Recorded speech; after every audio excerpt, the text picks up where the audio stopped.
దుర్యోధనుడు పాండవులను ఎలా అయినా చంపాలనుకున్నాడు. దానికోసం లక్క గృహాన్ని ఎంచుకున్నాడు. దుర్యోధనునికి పాండవుల మీద భయం ఎలా కలిగింది, అలాగే భీముడు హిడింబని ఎందుకు పెళ్లి చేసుకున్నా అనే విషయాల గురించి తెలుసుకుందాం.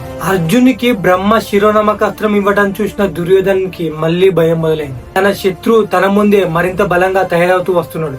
అదే బాధను కోటకు తిరిగి వచ్చి శకునితో చెప్పుకున్నాడు. అది విని శకుని, దుర్యోధన మన శత్రువు బలవంతుడు అవుతున్నాడని తెలుసుకున్నప్పుడు అతని బలం పూర్తిగా పుంజుకోక ముందే ధర్మము అధర్మము వెన్నుపోటు పొడిచైనా అతన్ని ఆపేయాలి. శత్రువు సంపూర్ణంగా బలవంతుడు అయిన తర్వాత ధర్మయుద్ధం చేస్తానంటే నీ నాశనాన్ని నువ్వే కుండించుకున్నట్టే. కాబట్టి ఆలస్యం చేయకు దుర్యోధన అని శకుని అన్నాడు. అప్పుడు దుర్యోధనుడు తన తండ్రి ధృతరాష్ట్రుని దగ్గరికి వెళ్లి, నాన్నగారు చిన్నప్పటి నుండి పాండవులు అడవిలోనే పెరుగుతూ వచ్చారు కాబట్టి నేను రాజునవుతాను అనుకున్నాను. కానీ ఇప్పుడు అందరూ ధర్మరాజే రాజు అవుతాడు అంటున్నారు. నువ్వు ధర్మరాజునే రాజును చేస్తావా అని అడిగాడు. నిజంగా నేను ధర్మరాజు కంటే తక్కువ వాడినా అని అడిగాడు.